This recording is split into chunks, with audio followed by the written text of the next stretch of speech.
Hey everybody, Chris here. In this video, I'm going to be looking at key resistance levels to watch for Dogecoin. Please be sure to subscribe to my channel, hit that little notification bell too. You can be notified when the videos come out, as well as when I do live streams. We'll not have a live stream on Sunday afternoon this week because I'm going to be out watching a concert down at Tanglewood. Going to enjoy that, meeting a friend from New York there. Looking forward to the afternoon concert.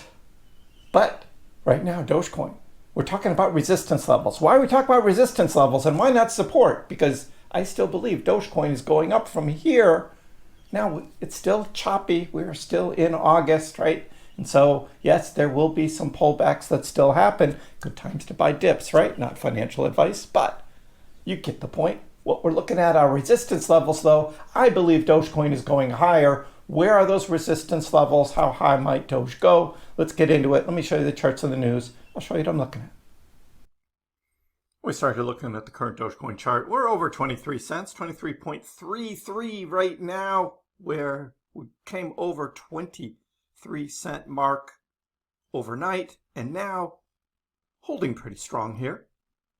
And so where were we? Dogecoin was looking at higher lows that we had here through the first week of August. Then we had a nice run up over 24 cents, pulled back to 22, then a nice run up over 25 cents, and then on all of the FUD that happened, pulled back to 22 again. So 22 cents is looking at very solid support. We were buying on the dips. Did you buy on the dips? I bought. Yes, the little green circles are where I bought on the dip. That's right. Got a little bit here, and then the second dip down.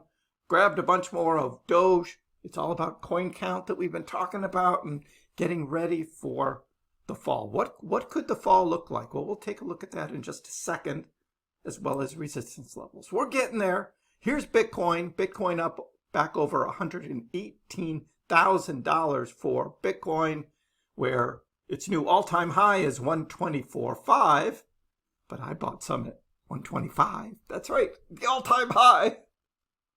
I bought Bitcoin at a higher price than anybody around the world. That's right. That's how special I am. Bitcoin trades in these sort of sideways channels. We were watching this last one before all the FUD hit, right? And it dipped down. 118 was the mark, though, just like Dogecoin's 23 cents. We dropped down to actually 117 is kind of the equivalent for 122, or for 22-cent Doge that Bitcoin did hit. And if you were buying any Bitcoin on the dips, you were hoping to get it at 116.9 right here on Friday. But Bitcoin is trading up higher right now. ETH is trading up higher. And of course, as ETH is outperforming Bitcoin, we are seeing Bitcoin dominance actually coming back down after it briefly hit 60% again, now coming back down. So is this again, we're going to restart, right? Alt season, maybe, right? Every time there's this big thing like, oh, look at Bitcoin dominance dropping. It's alt season. And I'm just like, not quite yet.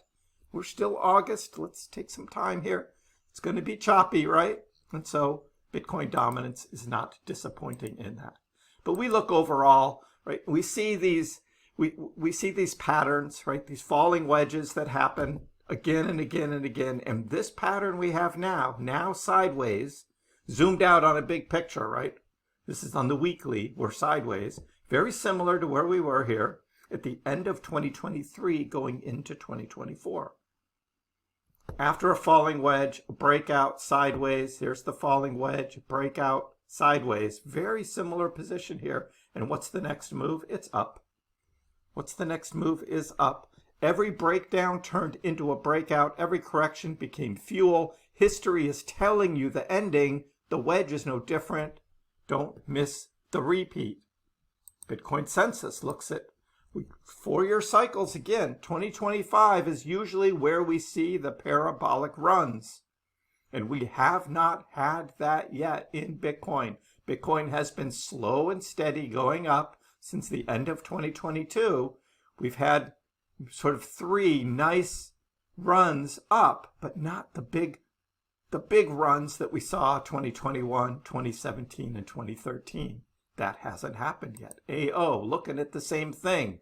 Bull run number 1, bull run number 2, bull run number 3, bull run number 4. Here we are in number 5, but we haven't had the blow off top yet to end it. That's where I think we're headed. So let's turn now to Dogecoin. Of course, our friend Trader Allen is right. We're in this triangle here. Ascending triangle? Not really. It's just a triangle. But you see how easy this is, right? You just draw a nice little purple rectangle and you repeat it over there, and it tells you the exact target is going to be $1.80 for Dogecoin. It's that easy, right? Thank you, Alan. And look at Ali. Ali's got a triangle too. And he says Dogecoin consolidates in a triangle. A 30% breakout could follow. What? Could? There's some real technical analysis for you right there by Mr. Ali. And I'm just like, whatever. Okay, so let's get into it now, right? Analyst sets Dogecoin's path to $2.55, a record high. I'm just like, wait a sec. How do we all of a sudden get to that? Because Alan was telling us $1.80, and this guy's saying $2.55. How do we get there? So, this is our friend Master Ananda, and he posted all of this on a Trading View post. And he's basically saying, look, we're in a current uptrend, right? We've been in this uptrend, and through that, we will see this next run up in a rising channel. It's more of like a rising wedge than a rising channel, right? It's broadening out, so that could be good, right? And so what do we do? The first major target is 47 cents. And of course, 47 cents, that's where we were back in December. And we can see that on our chart as well. As we go to the weekly chart, we see that big run that we had there came up. 47, 48 cents is going to be our target as major resistance. Now, I think we will have some minor resistance levels again at 28 cents right there. That's going to be the one we had from July. So we got to get past that first, right? And that'll break out all of that liquidity to get over 28 cents. Then we can start talking about 47, 48 cents that we had back here in November. But he's looking at that line. I mean, that's basically from his fib, right? He does his little fib lines, and he uses that 47, 48. And if you look on the weekly and you click that, it might hit 47. So we got to at least get back to that level on his fib line. A retest of the all-time high at 74 cents would follow. And then the next milestone all of a sudden is $1.16. And he's just getting all of these lines from this fib. So he's just picking 2 points, and he's got these fib lines up. And once you get into price discovery, there's no liquidity, right? It's all new. So what do, right? Dogecoin breaks into new territory, identifying Fibonacci extension targets then of $1.85 and $2.55. And it's just like, okay, those are just lines on a chart. I mean, Tom Crown does this all the time too. And I love Tom, but it's just like the fib lines are just lines. Sometimes they line up. Sometimes you can adjust them so it fits your narrative and whatever. Where I'm like, let's look at real resistance lines first before we start talking about the extension targets over $1. Even getting over $1 is going to be so hard because people are going to be selling and taking profits. And it's just like all of a sudden he's talking about like $1.16. Now, once Doge, I think, eventually gets over $1, sure, it could jump right up to $1.16. But 74 cents is going to be tough, that previous all-time high. People are going to be taking profits. And then near $1, so. Obviously, the big news, though, is going to be retail and institutional investors with exposure to Dogecoin. And that's going to be, what, the ETFs, right? We talked about Grayscale yesterday. And you can watch that in my video in the morning. And then in the afternoon on the live stream, we're talking about utility for Dogecoin and everything that's being built for Doge. That's what's going to move Doge's price, I think. This cycle is going to be all that utility. Yeah, there'll be hype here and there. When FOMO starts, Dogecoin's price can move up. But the Dogecoin ETFs are going to be huge.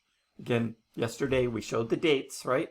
When are those deadlines? So don't believe all the FUD that you hear out there. You get the real news here on ChrisPax. So make sure that you're subscribed. You got your notifications on. We'll be talking about all of that here.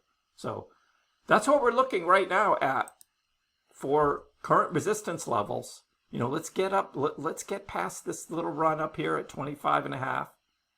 And then we get up to 28, right? And then we move up to 35 and then 47. You know, we got those steps that we need to take. It's not going to be straight up right now. We're still August. We're still summer of chop. Let me know in the comments below. What do you think about these resistance levels for Dogecoin and the big news coming? Or are you just like, yeah, resistance is futile, right? There is no more resistance to worry about because Doge is just going to go down from here. We still have some bears in the house. I get it.